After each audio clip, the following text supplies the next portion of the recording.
Golem was always a top tier Pokemon in competitive Generation 1, but by 2019 it dropped to UU, and by 2021 it actually dropped to the NU tier, the lowest possible tier in Generation 1. How can something change so drastically for a metagame that was released more than 20 years ago?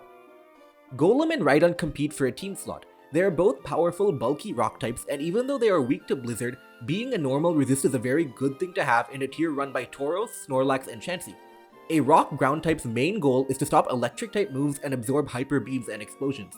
Golem always had an edge over Rhydon because it had the move Explosion. This was important in Generation 1 because it also halves the defense of the Pokemon it's attacking. Other than Explosion though, Rhydon has a better attack stat and better bulk because of its HP.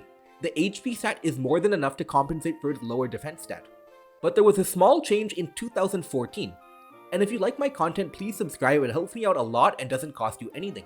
But in 2014, a discovery was made. In the same way that electric types couldn't be paralyzed by Thunderbolt, normal types couldn't be paralyzed by Body Slam. Nobody knew this before, and simulators had never implemented this mechanic. This was a huge discovery. We had been playing competitive Generation 1 Pokemon wrong for more than a decade. The reason it was so important was because in Generation 1, paralysis was very important. Because it's tougher to one-hit KO things, the best way to attack was to spread paralysis and then give yourself statistically likely odds to break through walls through full paralysis chances. Having a Pokemon like Chansey or Snorlax being immune to Body Slam paralysis was huge and created a big metagame shift. Pokemon like Chansey and Snorlax started using Reflect to turn themselves into powerful walls because they were no longer scared of getting paralyzed. The reason they were so scared was because getting full parried to death is likely to happen to a paralyzed Pokemon trying to act like a wall, and being immune to that was huge.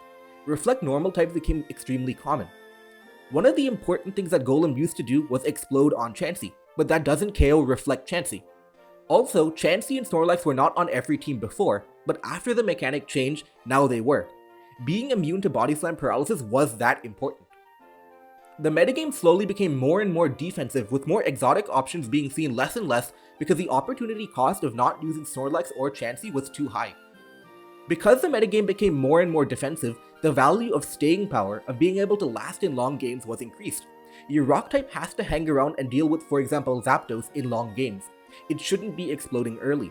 Fundamentally, Golem's explosion became less valuable than it once was. Rhydon just does everything else better.